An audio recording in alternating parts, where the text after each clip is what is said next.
Assalamualaikum warahmatullahi wabarakatuh. Perkenalkan, nama saya Sri Wahyuni dengan NIM 1829042010.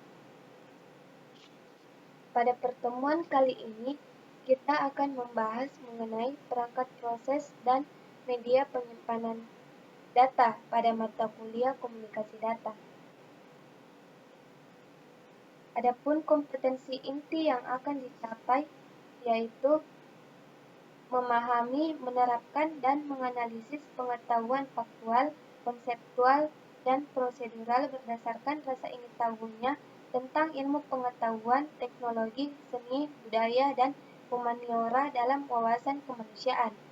Kemudian kedua, mengolah, menalar, dan menyaji dalam ranah konkret dan ranah abstrak terkait dengan pengembangan dari yang dipelajarinya di sekolah secara mandiri dan mampu melaksanakan tugas spesifik di bawah pengawasan langsung. Selanjutnya, kompetensi dasar dapat memahami komponen perangkat proses dan media penyimpanan data, serta menyajikan data hasil pengamatan terhadap berbagai komponen perangkat proses dan media penyimpanan. Indikator pencapaian pertama, mengidentifikasi perangkat media penyimpanan data internal dan eksternal. Kemudian kedua, menganalisis perangkat media penyimpanan data internal dan eksternal. Adapun tujuan pembelajarannya, setelah berdiskusi dan menggali informasi, peserta didik dapat mengidentifikasi perangkat media penyimpanan internal dan eksternal. Setelah berdiskusi dan menggali informasi, peserta didik dapat menganalisis perangkat media penyimpanan internal dan eksternal. Selanjutnya, materi pembelajaran. Pertama, perangkat proses dan media penyimpanan. Kedua, perangkat media penyimpanan internal dan eksternal. Baiklah, langsung saja kita masuk di materinya, yaitu perangkat proses dan media penyimpanan data. Yang pertama, pengertian penyimpanan data komputer. Penyimpanan data komputer berasal dari bahasa Inggris, yaitu computer data storage. Sering disebut sebagai memori komputer, merujuk kepada komponen komputer, perangkat komputer, dan media perekaman yang mempertahankan data digital yang digunakan untuk beberapa interval waktu. Penyimpanan data komputer menyediakan salah satu 3 fungsi inti dari komputer modern, yakni mempertahankan informasi, yang merupakan salah satu komponen fundamental yang terdapat di dalam semua komputer modern, memiliki keterkaitan dengan mikroprosesor, dan menjadi model komputer yang digunakan semenjak 1940-an. Jadi, peralatan penyimpanan data adalah perangkat komputer yang digunakan untuk menyimpan data baik di dalam maupun di luar peranti komputer. Selanjutnya, jenis-jenis peralatan penyimpanan data. Pertama, penyimpanan data internal. Secara lebih rinci, fungsi dari memori utama adalah menyimpan data yang berasal dari peranti masukan sampai data dikirim ke ALU atau Arithmetic and Logical Unit untuk diproses. Menyimpan daya hasil pemrosesan ALU sebelum dikirimkan ke peranti keluaran, dan menampung program atau instruksi yang berasal dari peranti masukan atau dari peranti pengingat sekunder.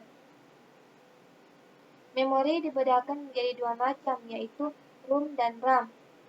ROM atau Read Only Memory adalah memori yang hanya bisa dibaca saja dan tidak dapat dirubah dan dihapus karena sudah diisi oleh pabrik pembuat komputer. ROM berfungsi untuk menyimpan program operasi komputer seperti program BIOS dan program booting. Kemudian RAM atau Random Access Memory adalah memori yang dapat diakses secara random atau acak. RAM berfungsi untuk menyimpan program yang kita olah untuk sementara waktu atau power on sedang hidup. Selain itu, terdapat pula memori yang disebut chance memory. Adalah memori yang berukuran kecil yang sifatnya sementara. Walaupun ukuran filenya sangat kecil, namun kecepatannya sangat tinggi. Dalam terminologi hardware, Istilah ini biasanya merujuk pada memori berkecepatan tinggi yang menjembatani aliran data antar prosesor dengan memori utama atau RAM yang biasanya memiliki kecepatan lebih rendah. Kemudian, yang kedua, penyimpanan data eksternal merupakan memori kedua setelah memori internal. Namun bedanya adalah jika memori internal sangat dibutuhkan komputer untuk dapat hidup, sedangkan memori eksternal tidak mempunyai peranan untuk itu.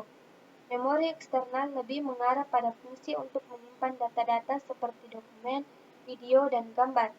Jika memori internal mempunyai peranan untuk menghidupkan komputer, tidak dengan memori eksternal. Selanjutnya, memori eksternal yang terdapat pada komputer ada 3.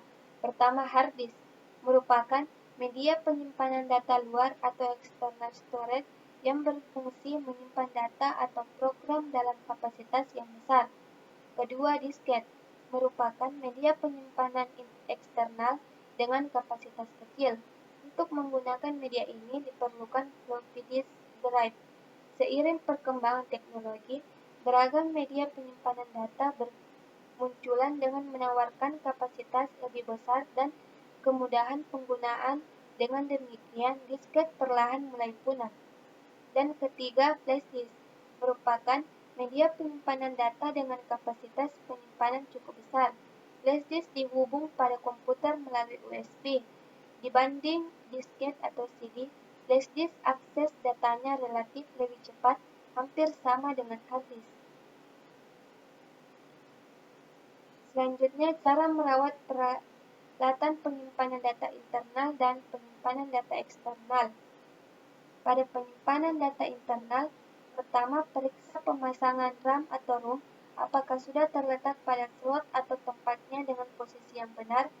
Kedua, dengan cara mengatur BIOS agar menghindari melakukan booting komputer secara langsung dari disket. Kemudian, pada penyimpanan data eksternal, pertama untuk floppy disk atau disket, yaitu hindari dari terkena debu dan simpan pada box disket. Sebaiknya selalu dalam keadaan terprotek, hal ini untuk menghindari terkena virus komputer. Kedua, untuk piringan CD atau DVD, yaitu hindarkan permukaannya dari debu. Selalu menempatkannya pada box CD jika sedang tidak dipakai. Dan ketiga, untuk flash disk, jangan lupa untuk selalu menutup penghubung USB-nya. Adapun kesimpulan dari yang sudah dijelaskan yaitu media penyimpanan data adalah alat penyimpanan data yang berfungsi sebagai alat atau media untuk menyimpan data dan program di mana data yang disimpan tersebut bisa dibaca dan dibuka kembali untuk diproses kembali di komputer atau di laptop. Selanjutnya adapun tugas individunya. Soal pertama, apa fungsi dari memori? Kedua, jelaskan pengertian dari media penyimpanan data. Dan yang ketiga, apa saja jenis dari media penyimpanan utama? Itulah materi yang dapat saya sampaikan. Lebih dan kurangnya mohon dimaafkan. Wassalamualaikum warahmatullahi wabarakatuh.